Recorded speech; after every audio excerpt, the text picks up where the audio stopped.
Assalamualaikum warahmatullahi wabarakatuh. Halo semuanya.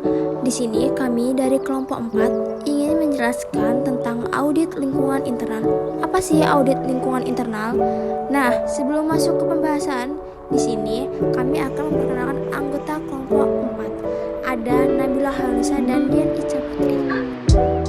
Nah, di sini ada ruang lingkup audit lingkungan internal.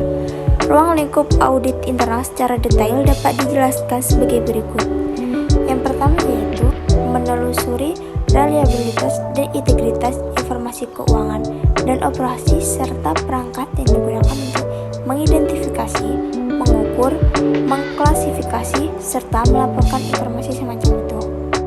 Dan yang kedua, menelusuri sistem yang ditetapkan untuk memastikan ketetapan terhadap kebijakan, perencanaan, prosedur, hukum, dan peraturan yang dapat memiliki pengaruh signifikan terhadap operasi dan laporan serta menentukan apakah organisasi telah mematuhinya. Dan yang ketiga, menelusuri perangkat perlindungan aktiva dan secara tepat memverifikasi keberadaan aktiva tersebut. Yang keempat, yaitu menilai keekonomisan dan efisiensi sumber daya yang dipergunakan. Dan yang terakhir, menelusuri informasi atau program untuk memastikan apakah hasilnya konsisten dengan tujuan dan sasaran yang telah ditetapkan, serta apakah operasi atau program itu telah dilaksanakan sesuai dengan yang direncanakan. Dan ada juga pengertian dari audit internal. Audit internal adalah proses pemeriksaan yang dikelola secara independen di dalam organisasi terhadap laporan dan catatan akuntansi perusahaan untuk menguji dan mengevaluasi kegiatan organisasi yang dilaksanakan.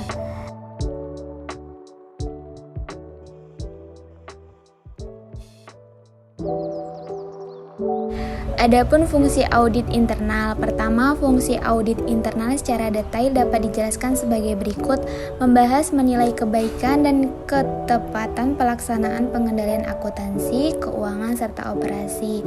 2. Meyakinkan apakah pelaksanaan sesuai dengan kebijaksanaan rencana dan prosedur yang ditetapkan. 3. Meyakinkan apakah kekayaan perusahaan dipertanggungjawabkan dengan baik dan dijaga dengan aman terhadap segala kemungkinan risiko kerugian. 4. Meyakinkan tingkat kepercayaan akuntansi dan cara lainnya yang dikembangkan dalam organisasi. 5. Menilai kualitas pelaksanaan tugas dan tanggung jawab yang telah dibebankan. Tujuan audit lingkungan internal. Menurut Tugiman 2014, tujuan audit internal adalah membantu para anggota organisasi agar mereka dapat melaksanakan tanggung jawab secara efektif. Audit internal mencakup pula usaha mengembangkan pengendalian yang efektif dengan biaya yang wajar. Sedangkan menurut Heri 2017, audit internal secara umum bertujuan untuk membantu segenap anggota manajemen dalam menyelesaikan tanggung jawab mereka secara efektif, dengan memberi mereka analisis, penilaian, saran, dan komentar yang objektif mengenai kegiatan atau hal-hal yang diperiksa. Menurut Sawyer 2009, audit internal memiliki fungsi penilaian yang bebas dalam suatu organisasi guna menelaah atau mempelajari dan menilai kegiatan-kegiatan perusahaan untuk memberikan saran-saran kepada manajemen. Tujuannya adalah untuk membantu tingkat manajemen agar tanggung jawab dilaksanakan secara efektif.